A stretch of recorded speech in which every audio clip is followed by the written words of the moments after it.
Oi amigos, oi amigas, esse é mais um História de Setorista e dessa vez é sobre a lição que o Vitor Ferraz me deu e eu nunca esqueço e tive a felicidade de encontrá-lo e conversar sobre esse assunto nessa semana, mas antes eu peço para que você se inscreva no canal, se ainda não for inscrito, que curta, comente, dê o hype, ative as notificações, tudo isso é gratuito e ajuda muito esse canal a continuar crescendo e você também pode se tornar membro clicando no botão Seja Membro aqui abaixo deste vídeo. Se o botão não estiver disponível, na descrição tem um link que te leva direto para lá, para membros. Eu conto ainda mais histórias, mais bastidores, vocês vão curtir.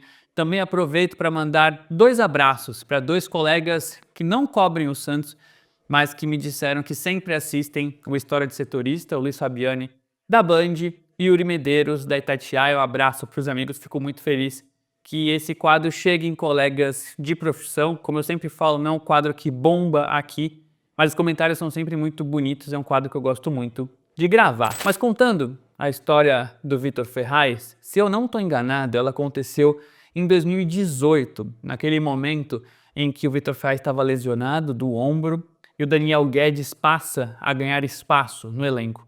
Na volta do Vitor Ferraz de lesão, ficou aquele debate, Daniel Guedes ou Vitor Ferraz, Daniel Guedes ou Vitor Ferraz, e acabou que o Daniel Guedes ganhou chance com o Jair Ventura. E o Daniel Guedes era um cara que a torcida gostava e dentro do clube existia uma campanha meio que velada pelo Daniel Guedes ter essa sequência. E o Vitor Ferraz, que é um cara muito decente, eu vou falar mais sobre isso, é um cara muito correto, que acabava incomodando um pouco. E aí os jogadores que são mais inteligentes, que pedem, que incomodam, que exigem, às vezes acabam criando certas inimizades dentro do clube. E aí era uma véspera de jogo no Pacaembu. Eu não consegui pesquisar para falar exatamente isso para vocês, né, exatamente quando foi, mas uma fonte que eu confiava na época me passou que o Vitor Ferraz não quis ir para o banco de reservas.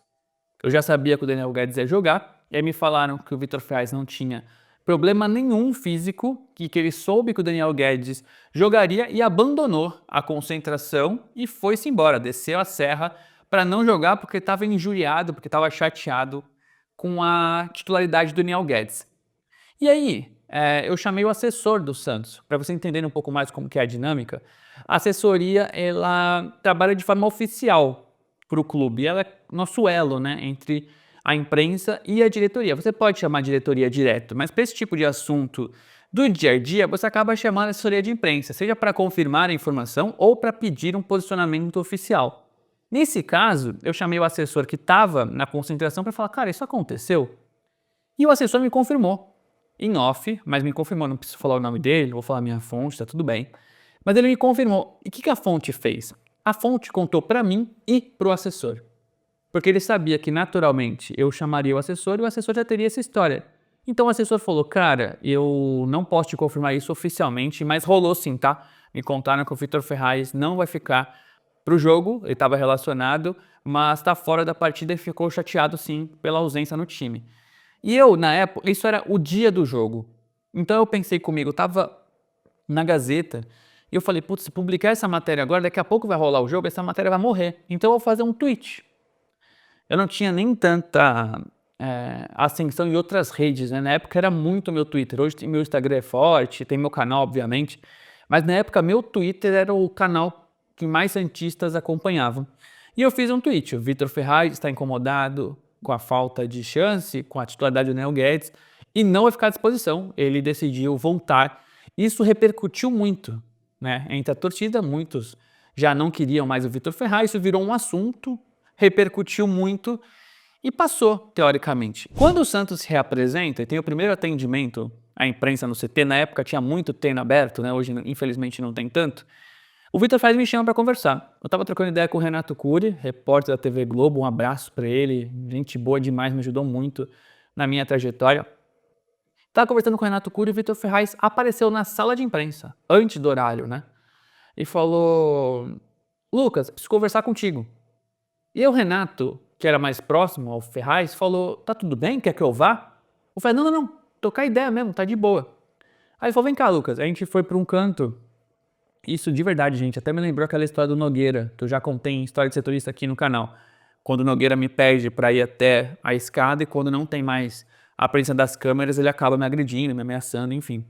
Mas o Ferraz sempre foi um cara muito correto. Quando ele me chamou pra conversar, eu fiquei meio assim, né? E ele falou, não, é só pra galera não ouvir, quero trocar uma ideia contigo numa boa.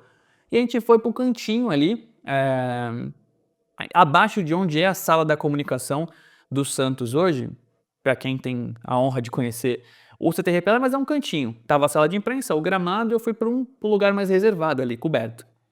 E aí o Ferraz começou a conversa assim, eu sei que você não gosta de mim jogando, meu velho, mas o que você fez não dá para fazer. Eu tô machucado, eu não vou treinar hoje, eu vim mais cedo justamente para tratar com a fisioterapia, é por isso que eu tô aqui conversando contigo. Eu nunca faria isso. Você pode falar o que você quiser de mim. Que eu não sei cruzar, que eu não sei chutar, que eu sou chato, que eu não sou líder, mas você nunca pode falar que eu deixaria de estar numa partida porque eu sou reserva. Eu nunca tive destaque antes de chegar no Santos. O Santos é gigantesco, você pode perguntar para qualquer um. Eu vou aceitar qualquer crítica sua ao meu trabalho, mas você não pode fazer o que você fez. E eu tô te dizendo numa boa, eu sei quem te contou, eu sei o que aconteceu, e eu poderia muito bem ter pedido para dar entrevista, ter postado no meu Instagram, ter chamado minha assessoria para soltar uma nota oficial negando o que você falou, mas eu quis conversar contigo porque eu te conheço. Eu sei que você é um cara decente, eu sei que é um cara que trabalha direito, eu sei que é um cara que você é um cara que não inventa. Então eu sei o que aconteceu, eu já conversei lá com a pessoa que te confirmou, eu sei o que está acontecendo aqui, eu sei por que estão fazendo isso. Eu queria te pedir, cara, para que você tivesse mais cuidado. Eu sei que você falou com mais de uma pessoa, né, que você estava convicto, e eu ia argumentar isso, e ele falou, calma aí, já termino. Eu sei que você está convicto, eu sei que você vai me falar isso, que você ouviu mais de uma pessoa, a culpa não é só sua. Mas tenta pensar no contexto. Quando é assim, você pode estar empolgado para publicar, mas pensa, será que esse cara faria isso? Você tem alguma coisa a falar de mim? Pô, eu sempre tratei vocês super bem. Combina comigo fazer esse tipo de coisa? E se eu tivesse feito, por quê? Será que seria só pela chateação? Eu já fui reserva várias vezes. Eu vim aqui para ser o terceiro lateral direito do Santos. Então, cara, toma cuidado. Eu sei que você trabalha pela notícia, que isso chegou até você, que você fez o que deveria fazer, que é confirmar, mas toma cuidado. Quando for alguma coisa relacionada a mim, pode me chamar ou chamar a assessoria, mas pensa no contexto geral. Às vezes houve uma terceira, uma quarta pessoa, existe muito interesse no futebol. Eu tô te falando numa boa, porque eu quero que você tenha essa reflexão. Eu sei que você trabalha direito, eu sei que você não fez por mal, mas você consegue entender que nunca mais vão esquecer disso? Que sempre vai ter pelo menos um torcedor que vai lembrar que supostamente eu abandonei uma concentração porque eu não queria ser reserva? Essa mentira vai ficar. Eu poderia te desmentir, eu pensei bastante nisso, porque eu queria me defender, mas eu vou deixar rolar, meu velho. Eu não vou falar, pensa como você quiser. Eu não vou te pedir para pedir desculpa, para soltar errata. Se você quiser não falar nada sobre o assunto, eu vou te entender, porque já passou. Tá tudo bem, mas eu queria ter essa conversa contigo, olho no olho, para que você entendesse meu lado. Gente, eu fiquei desmoronado. Ele falou com tanta clareza, com tanta calma, olhando no meu olho, que eu nunca esqueci daquilo. Depois até virou brincadeira, né, entre nós setoristas, os mais próximos, eu contei a história, e aí ficou isso, né, eu sei que você não gosta de mim jogando, meu velho, porque eu tinha publicado uma notícia sobre o aproveitamento dele nos cruzamentos. E, cara, foi uma lição tão grande que eu passei a ser muito cagão, confesso pra vocês, sabe? Eu posso confiar muito numa fonte, mas eu vou esperar pra falar com mais uma, eu vou entender, eu vou duvidar, eu posso perder uma notícia para ter um pouco mais de cuidado, de zelo, muito por conta da lição que o Vitor Ferraz me ensinou, quando com certeza eu era um repórter pior, muito mais imaturo do que eu sou hoje. E o jeito que ele falou foi muito foda. O Vitor Ferraz é esse cara. Vocês podem falar aqui nos comentários se vocês gostavam ou não, mas essa lição para mim ficou eternizada. E eu tive a oportunidade de falar isso para ele. Eu estava gravando com a torcida na frente ali do portão 16 da Vila do Memorial, um conteúdo pro UOL, com o Matheus Mesa aqui me gravando. Do nada, o Ferraz veio me dar um abraço, me cumprimentou, a gente se abraçou e falou, pô, que bom te ver. Falei, pô, mas o que você tá fazendo aqui? Ah, eu vim fazer um bate-volta da Paraíba, eu queria que meus filhos assistam o Santos, tô com saudade daqui. E aí eu fui e falei isso pra ele, falei, cara, que coincidência, eu escrevi teu nome hoje, na minha planilha, tipo, Mesa, não é verdade? Mesa confirmou. Eu escrevi o História de Setorista, que é um conteúdo que eu gravo no meu canal, que eu conto histórias da carreira, e eu escrevi justamente sobre a história de quando você me chamou por aquilo, e falou, nossa, E eu lembro, você lembra? Eu falo, pô, eu lembro, né? Foi mó da hora e tal. Tipo assim, ele falando que foi da hora. Porque ele é um cara decente, ele sabia que tinha me ensinado algo. E eu pude falar isso pra ele, agradecer, falar que eu nunca esqueci. E infelizmente eu não consegui entrevistá-lo. No dia ele estava corrido, ele voltava para Paraíba cedo, ia para São Paulo no dia seguinte. Por muito pouco eu não consegui entrevistá-lo. Ele até me chamou para almoçar, para ver ele no futevôlei, mas eu tenho de primeira dual à tarde, eu não consegui ir. Porque eu acho que é um bom conteúdo para o canal. Vocês podem me dizer aqui nos comentários se vocês se interessariam por uma entrevista com ele, eu posso até fazer por Zoom. Enquanto eu conversava com o Ferraz, vários torcedores pediram desculpa para ele. Pô, eu te criticava, mas hoje você seria titular fácil. E o Ferraz bonzinho falou, não, eu gosto do Igor, do Mike, do Xermon.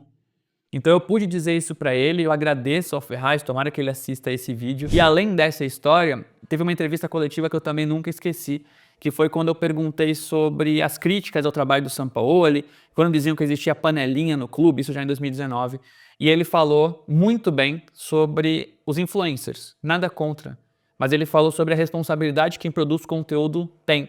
E naquela época nem era sobre o influenciador como a gente fala hoje, era sobre as páginas, né? As páginas do Instagram, as páginas do Facebook, que inventavam histórias sem apuração jornalística, e isso virava verdade para o torcedor.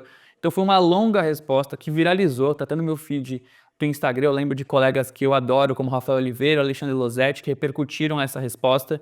O Ferraz sempre foi muito bom de papo, eu acho que ele é um lateral de certa forma subestimado no Santos por aquela geração, pelo pênalti perdido, mas é um cara muito decente e essa lição que ele me ensinou eu nunca esqueci.